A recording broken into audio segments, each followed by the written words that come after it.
why at 45 am I working to pass the local varsity soccer high school team's fitness standard test? You know, there are many reasons why, right? So it's like, as you know, if you've been following me for a long time, for any amount of time, I'm a health and fitness coach. This is a big part of my life. But even with that said, even though I was in great shape before I started this mini quest, you know, I wasn't running enough. I wasn't doing enough long distance running, and I wasn't doing enough sprinting, and I've always hated running. So you gotta get better at the things that you hate at or suck at, right? That's important, okay? So that's uncomfortable for me. So now I'm already getting much more comfortable at this after just 2 weeks.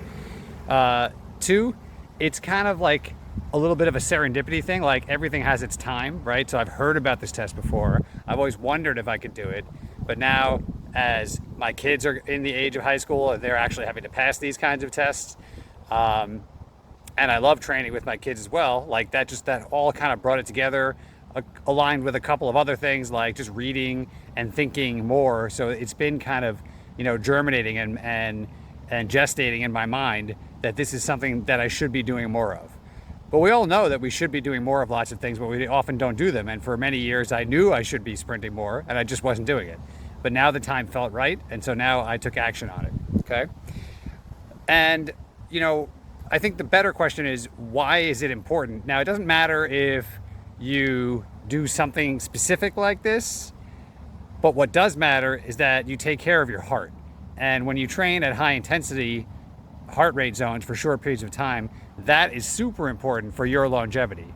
And so ultimately what I'm saying is that's for my kids, for my hopefully grandkids, for my wife, for my family to be around and physically able and active as long as I can. I see so many people in there who are over 70 who can't move or can't move well, and that kind of breaks my heart.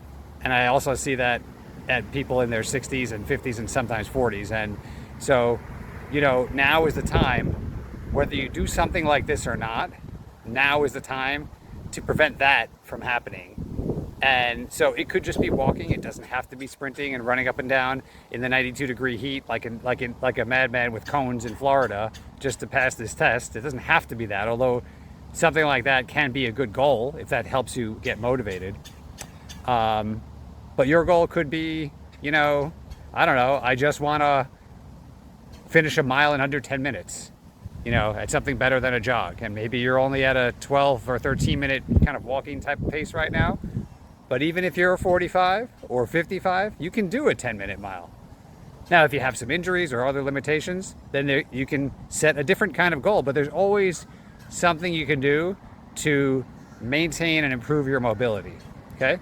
All right, so those are some of my reasons why, and I'm sure there are more, but this video is getting a little long, and I'll see you at the next training session.